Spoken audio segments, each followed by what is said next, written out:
Welcome to the Paradigm Shift on 4ZZZ 102.1, where we challenge the assumptions of our current society to resist oppression and investigate alternative ways of living for a world based on justice, solidarity and sustainability.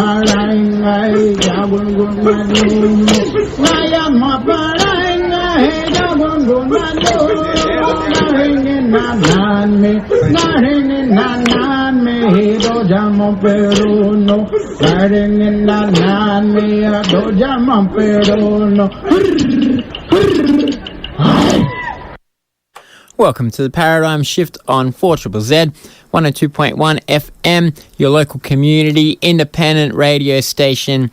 My name's Andy and I'll be hanging out with you for the next hour, broadcasting on Jagera and Turrbal country.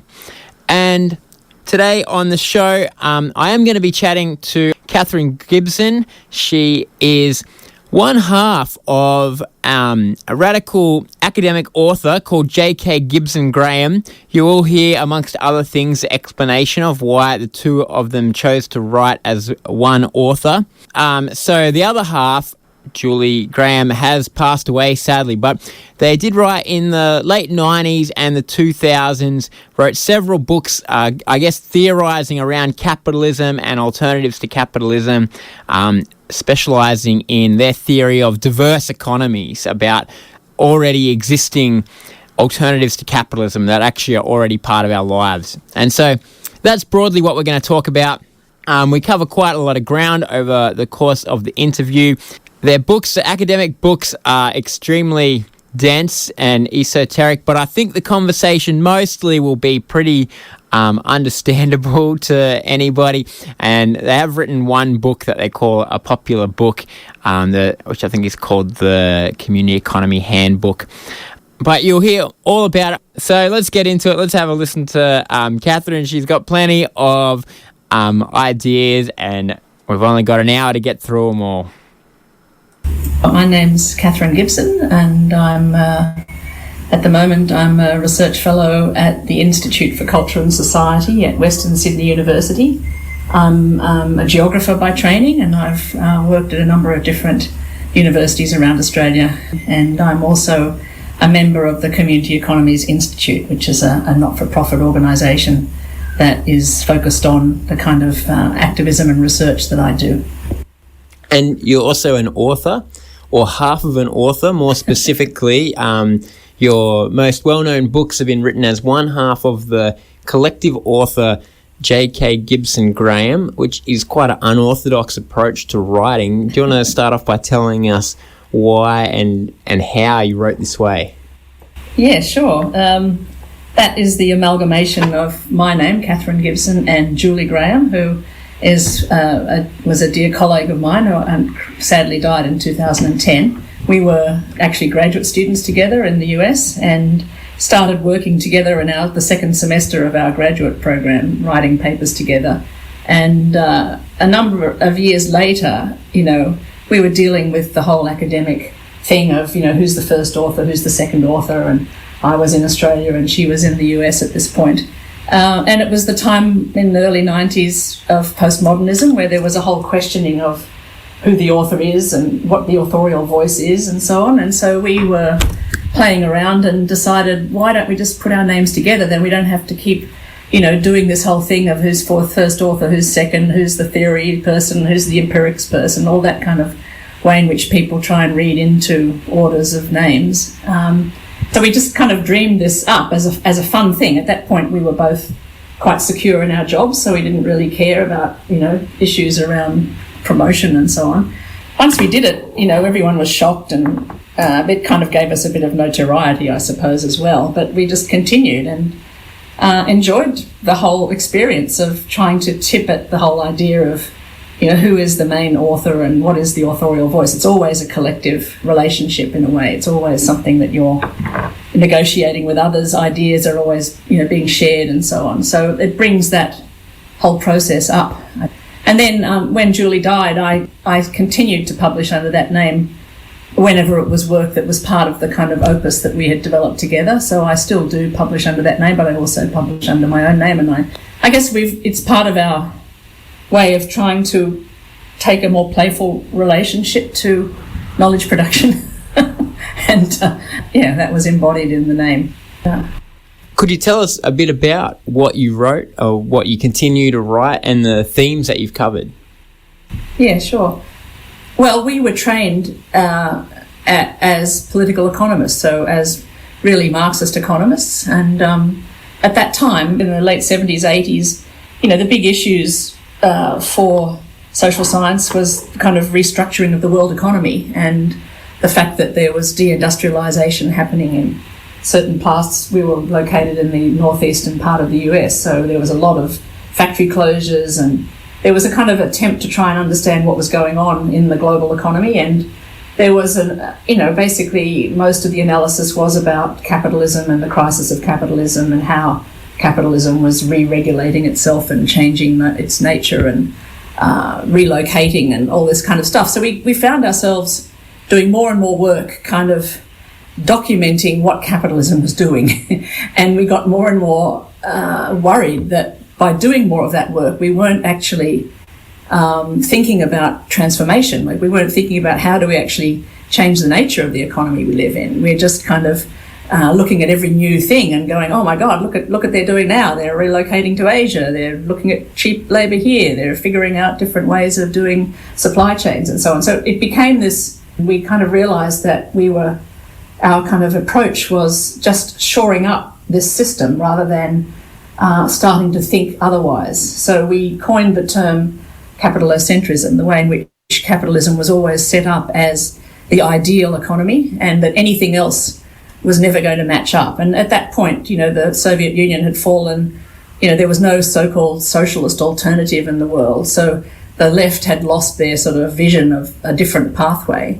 And we started to think about the way of thinking that was producing this kind of analysis. And so we started to, distance ourselves from that kind of more, centralised thinking, unilinear thinking, and started to realise, there were so many other ways of people making livings in the world, kind of different practices. Most of the people in the world are doing smallholder agriculture around. That's what's keeping them alive. It's actually not necessarily tied into capitalist supply chains. And yet, if so many people in the world are not involved in capitalist relations, why is it that all our economic theory is focused on just these relations of markets and commodification and accumulation? So we kind of started to, deconstruct, I suppose. This was also the time when that kind of thinking of deconstructing the master term was very prevalent in the academy. It was both happening within feminism, deconstructing that vision of the masculine as the true subject. And now we brought that over into economics and started to think about deconstructing the capitalist economy as the model, and started to do work on inventorying all the diversity that actually coexists with market relations, with commodification, with private appropriation and enterprises and so on. So we used this idea of an iceberg, where the tip of the iceberg is what economists focus on, and the rest of the iceberg is what people are also doing. Not that they're not doing the top stuff too, but they're involved in so many other economic relationships of reciprocity, of sharing, of barter, of cooperativism and so on. And it was all being ignored by economic theory and being ignored by policy too. So we coined this term, kind of a diverse economy, and started to develop that. So the book, The End of Capitalism, was really the end of capitalism as we knew it. That was its subtitle, because the way in which we knew it was to set it up as this all-encompassing thing. What Jameson said, you can never imagine the end of capitalism. You can't imagine an outside of capitalism, and that seemed to us politically really problematic. Yeah, so your theory of diverse economies that you've just talked about, I guess, became one of the key themes in your writing. Do you want to elaborate a bit on sort of examples of diverse economies and how you see these things as an alternative to the huge, all-encompassing capitalist system?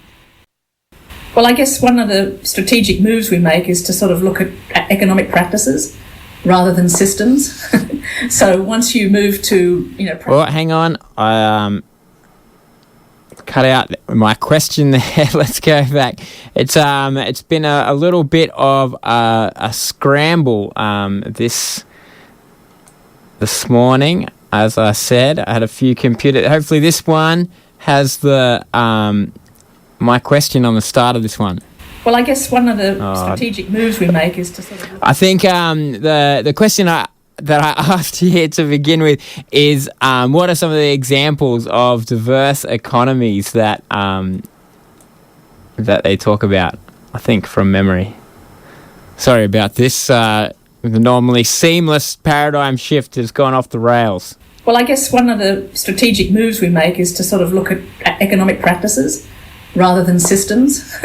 So once you move to, practices, then you can start to inventory all the different kinds of markets that exist, for instance, very local markets where there's ethical relations between, farmers and consumers, for instance, versus very highly commodified international markets. So in each of the kind of dimensions of economy, whether it's transactions and markets, whether it's enterprise and, making surplus, whether it's profit or other forms of surplus, whether it's property and labour, each of these areas we can start to look at very diverse relationships and practices that are coexisting and not always dominated by the kind of logics that we're told dominate economies, the supply and demand logic, the logic of individualism, of profit making and so on. So our inventory becomes a kind of very strategic move to get people, especially in the kind of action research that we've done, get people to try and document all the different kinds of economic relationships they're involved in and actually see the way in which so many of them are connected to other ethics, really, other kind of relationships that aren't about just taking the cheapest price or screwing the supplier and so on. And so the diverse economy becomes this kind of elaboration of a very heterogeneous landscape of economic practices.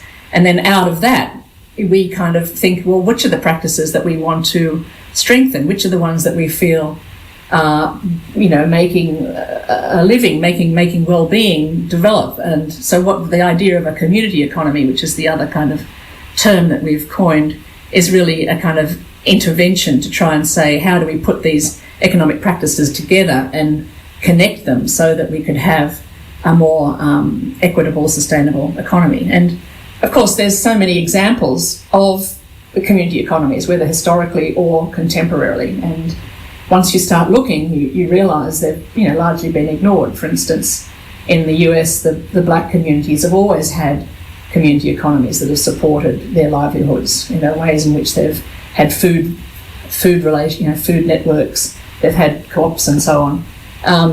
And it's quite well documented, but it's just never seen as part of our economic reality. And we were always drawn also to the history of the Basque region in Spain, where there's been a long-standing attempt to build worker-owned cooperatives from the 50s, where a whole regional economy is organised around a very different model of enterprise, where everybody are worker owners and share in the surplus that's made. And there's a whole debate about that case, but the more you look, the more you find that there are these other examples of people interacting with each other in ways that are quite different from the kind of model of economy that comes from mainstream economic theorising. So it's almost like we use this kind of term, starting where you are. Everywhere you start, you'll see these examples. And what happens is they're always devalued. They're never seen as something that has force or could be the focus of a policy, for instance. And that's partly what our work has been trying to challenge. I'm interested in how this fits with thinking about capitalism, because people do talk about it as a kind of totalizing system, a hegemonic system. But to do what you're doing and imagining parts of our existing lives and economy that are outside of capitalism, in a way you have to limit what we view as capitalism. And in a way I think this goes kind of is in tension with modern critical theory, which is trying to trace like capitalism's influence into every crevice of our lives. How do you see that it fitting with that theory, and does it mean we should limit what we view as capitalism? Yeah, I think, well, there's a lot of issues there. I think that idea of tracing capitalism into everything is coming out of a particular epistemology that's trying to understand the world, like actually touch reality with your theory. Let's document everything, let's get it all mapped out, and that idea that, you can trace all these relationships and see how they all connect is one particular way of thinking about the relationship between reality and reflection, but it's not the only one. And the one that we've moved towards, which is coming more out of a post-structuralist and feminist angle, is this idea of performativity, that the way in which you understand the world is kind of the way in which the world is made. So how you document these things and how you build those relationships partly contribute to the world that you're part of. So if you're not trying to get the big picture and see how everything's connected, you're actually looking at how things potentially could be different. You're looking at all these glimmers of interesting relationships that could be highlighted in theory and actually worked with to make them more prevalent. So in that sense, yes, we do minimise what capitalism is. We look at in terms of commodified relationships, transactions, wage labour, private enterprise, private accumulation, interest rate bearing profits and finance and private property. But alongside all those kind of signature economic identities, there's so many other ways of dealing with property, dealing with enterprises and employee ownership and all this kind of stuff. So once you start to do that documentation, then you're sort of diverting yourself from trying to make everything fit together. And I guess we were very influenced by queer theory, which was a kind of interesting intervention to say, let's look at the way things don't line up. Your biological gender, your sex, your preferences, all these things don't always line up into this heterosexist kind of binary.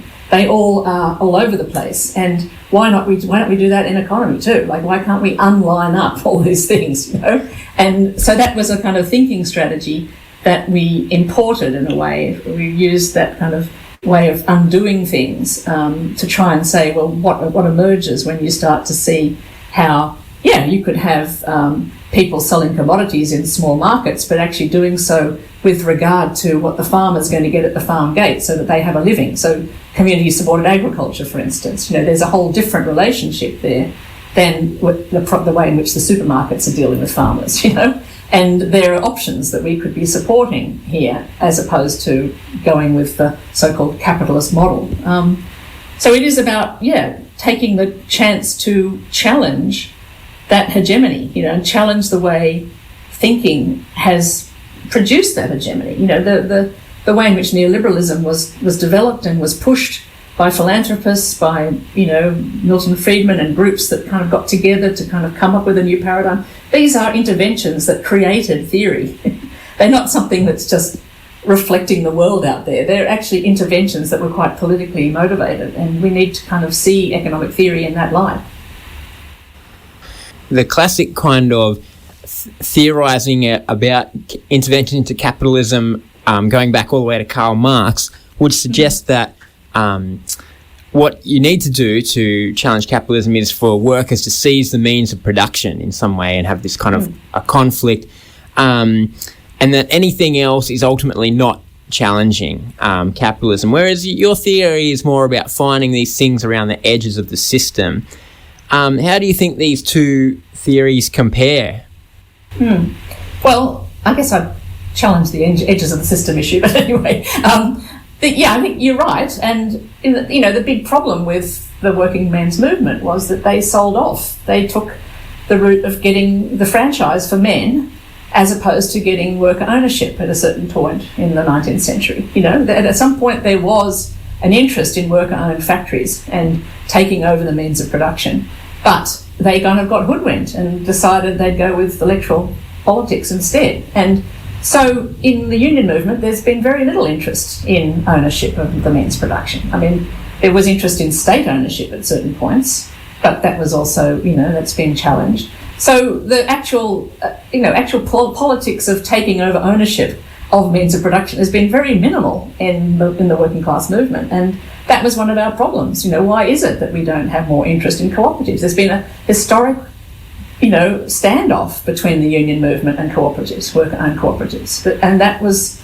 fueled by the Webbs and a whole lot of history there, which is very problematic. Even now, I mean, there's a very interesting attempt to try for working workers in Victoria to develop worker-owned cooperatives in the Latrobe Valley, and that's a fantastic event and a fantastic initiative where they're setting up, solar energy businesses and so on. But it's against huge resistance from a union movement that's been very focused on wages and conditions and on getting a bigger part of the pie for the worker, which is, a good idea, but it's not challenging the nature of the economy. So what we're seeing now is a whole range of new initiatives. I think the employee ownership movement is huge now, is starting to be big in the US and UK and starting here. So there is a lot more interest now in changing the relationship of ownership at the point of production. And but that's just one strategy, I think. There's also interest in developing, social enterprises and community-owned enterprises that perhaps aren't as informed by union politics, but are more connected to communitarian kind of interests or other sorts of things. So I feel like there's the politics has to be kind of brought together, and historically they've been quite antagonistic to each other for all sorts of, reasons to do with how political factions have developed and so on. And so we kind of stepped outside of that because we weren't getting any traction with, we were doing work on falling rates of profit in sectors and wondering why is it that these sectors couldn't be reorganised and so on. But there was very little interest in trying to challenge these things. I mean, at the time, I think just before we wrote The End of Capitalism, I remember coming back to Australia and being at a meeting with the Amalgamated Metalworkers Union where they were confronting what was happening to the car industry.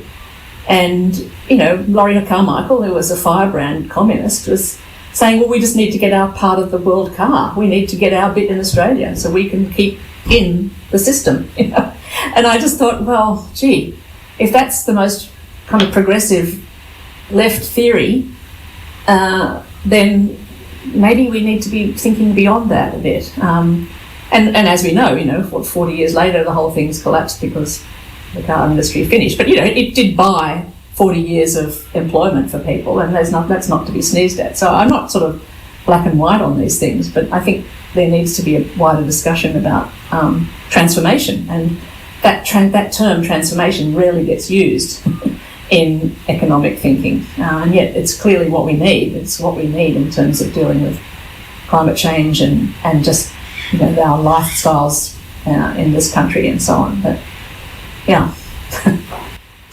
Well, it is, I guess, what we need, but it also seems like such a huge task to overthrow capitalism, as you've alluded to there. And I guess, but there's different aims as well around kind of anti-capitalist theory, and one is the kind of overthrow of the system, but the other is to carve out some breathing space and make our lives a bit more manageable, take a bit more power back over our lives. And I'm interested in this, in your kind of theory, because in a way it seems to allow for a bit more of that, to look at, how can we take back some parts of our life from the kind of capitalist rule. Do you see that as, one of the aims, or is the main aim that we have to overthrow the system? I don't use that language, because I think once you set up a system, it's never going to be overthrown. So that sort of imaginary isn't helpful to me. So I'd rather talk about various practices and so on. But in terms of, I think the strategies that we've kind of thought about and practiced are a number of ones. One is this politics of language, which I think is what we've been talking about, like trying to actually re-theorise the economy as diverse itself and trying to get a language that's different from this is the system, as opposed to these are the practices that are keeping people alive and these are the ones that are redistributing wealth in directions that don't help, etc. But it's kind of like a more meta theory, a much more descriptive kind of theory, which produces a language that helps us talk about this kind of thing.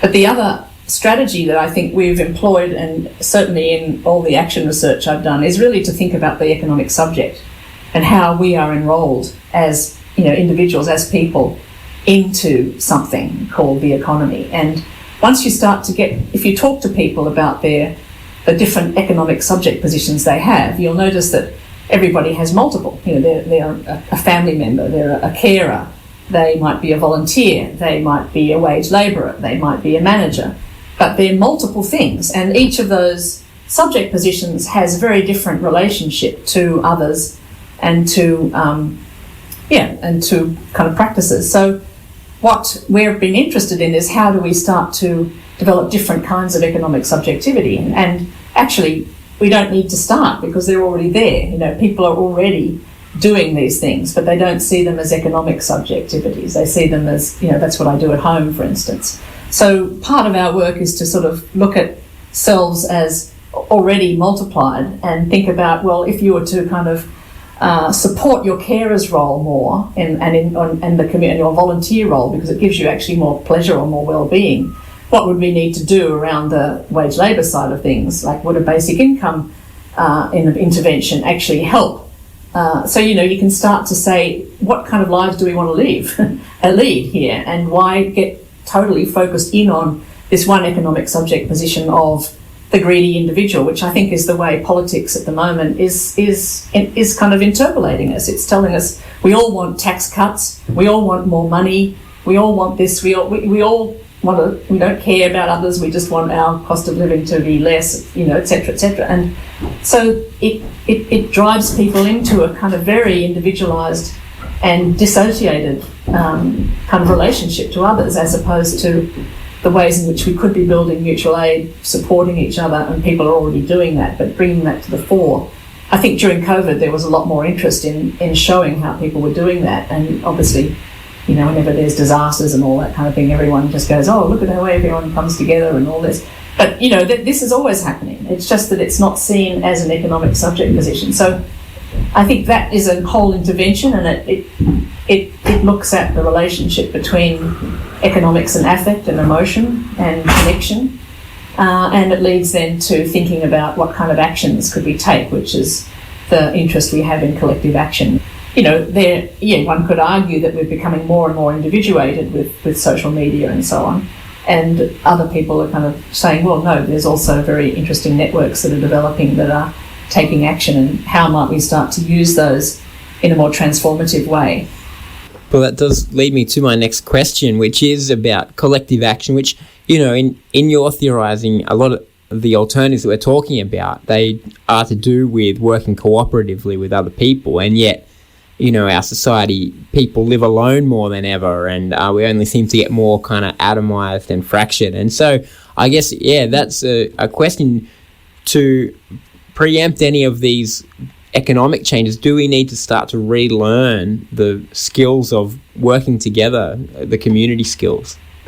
Well, I think, my usual strategy is to look at what we have, do a kind of asset inventory rather than a needs inventory. This is the kind of approach I've taken in all the research and action research I've done. Rather than start with what we don't have and the deficit model, we actually start with what we do have and start to inventory what we have. And I think once we do that in communities or even internationally, we start to find ways in which those kind of community connections or international connections are already being activated. And then we can say, well, how do we start to strengthen them? So rather than start with what's not there, we try and start with what we can find that does fit to some extent, that idea of community connection. And I think, one of the issues that often people say to us is, oh, your work is all very kind of about local community. And I think that is not necessarily the right. I think a lot of the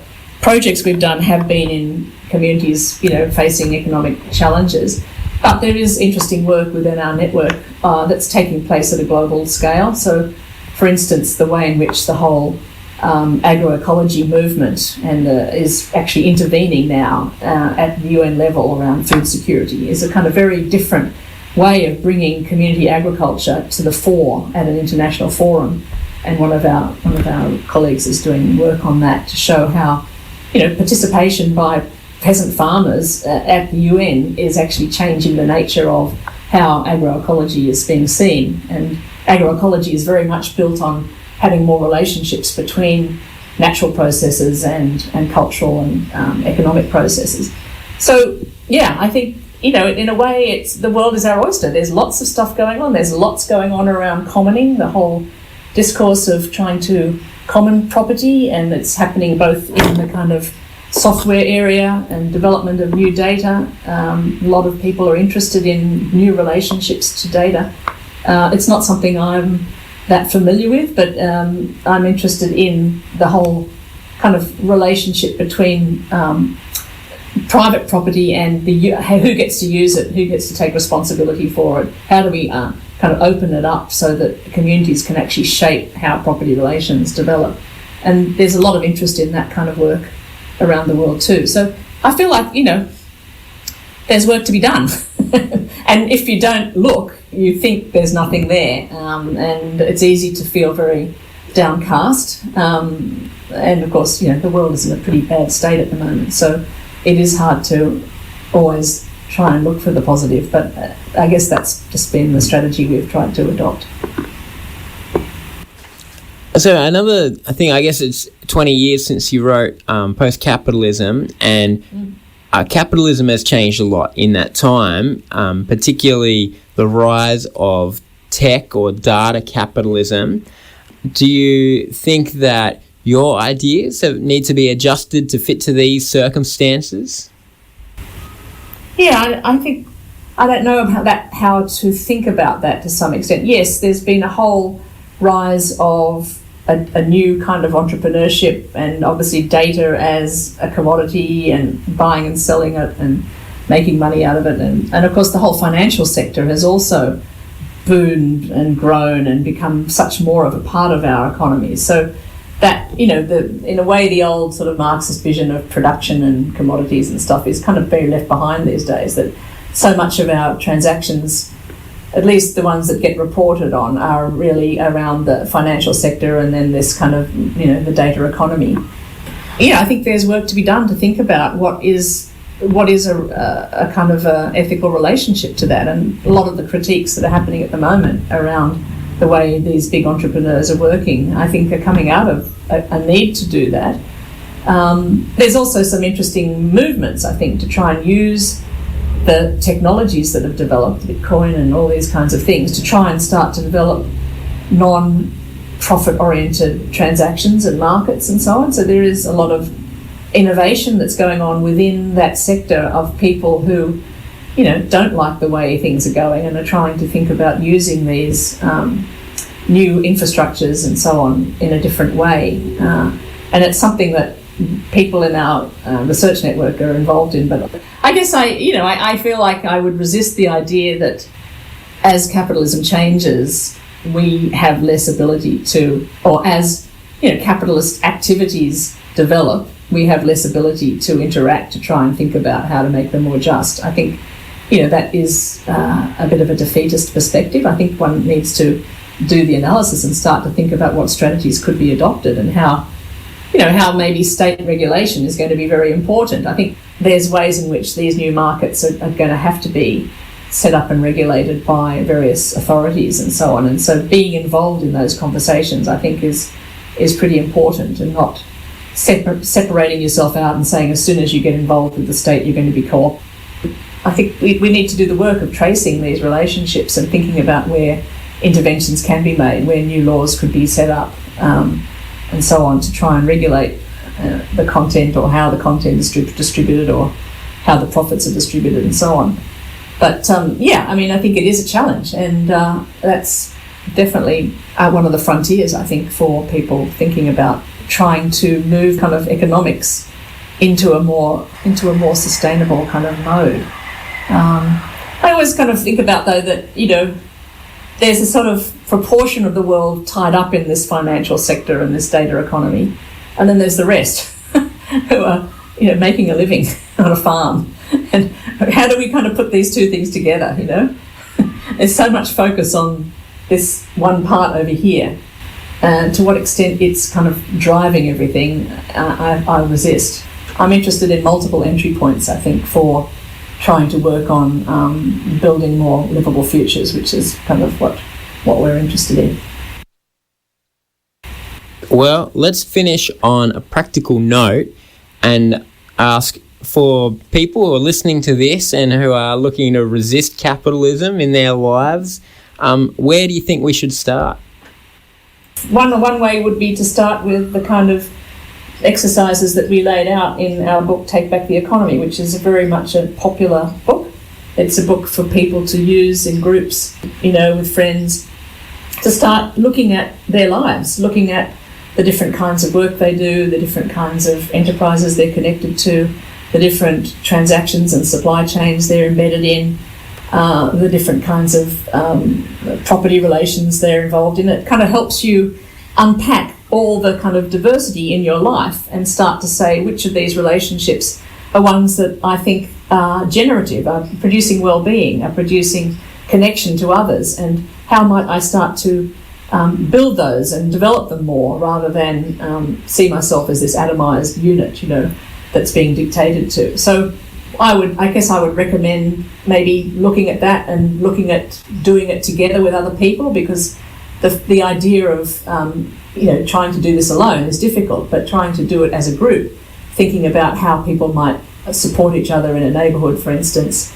to, you know, have a better care system or a more fruitful relationship to growing your own food, and all this kind of thing is one way forward. But it also, the book also talks about the kinds of collective actions that you might want to support, like getting more involved in the basic income payment or guarantee movement, which is around in Australia, and understanding it a bit more, looking at different kinds of ways in which, for instance, social enterprises could be used to deal with people who are on the wrong side of the law, rather than incarceration, for instance. You know, there's a lot of examples in Take Back the Economy of things that could be supported, that could challenge the ways in which we're being, you know, we continually keep getting kind of driven into these black and white perspectives, you know, law and order versus, you know, letting everything go. And I think that kind of black and white thinking is very dangerous, and nuance is much more interesting.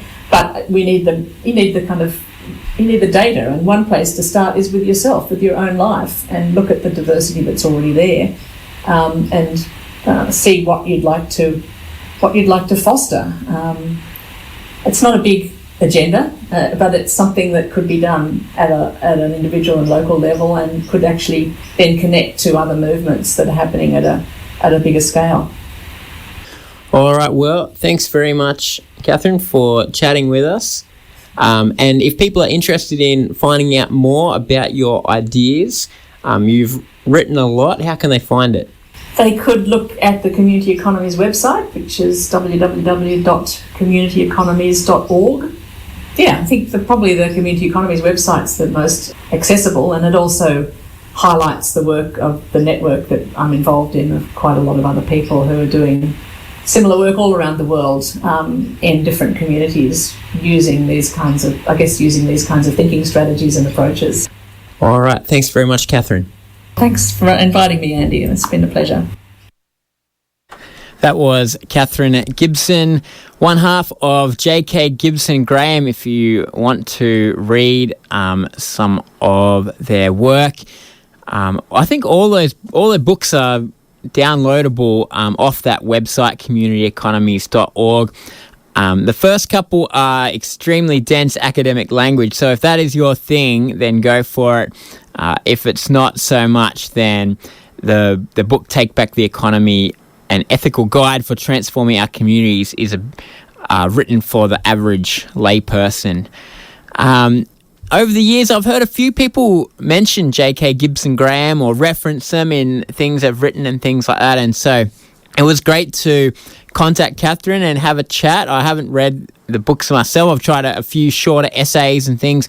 But, it certainly resonates with me, the idea that already we have within us as individuals, but as with communities, multiple alternative ways of living, of organising our society that are possible, and that also the more that we start to do it, the more that we, one, see alternatives, see them emerging, and see as our capabilities grow, but also we get to live a bit more of the life we want. You know, if we want to have a critique of capitalism, consumer capitalism, and everything that comes with it, then we should be able to we should be trying to find ways right now that we can sort of pluck our life back from the reach of capitalism, which, you know, does, of course, dictate so much of our lives and what we do and where we go. But it is possible to claim back some of our lives, and it's much easier to do it collectively if you've got a group of people, and there's all kinds of alternative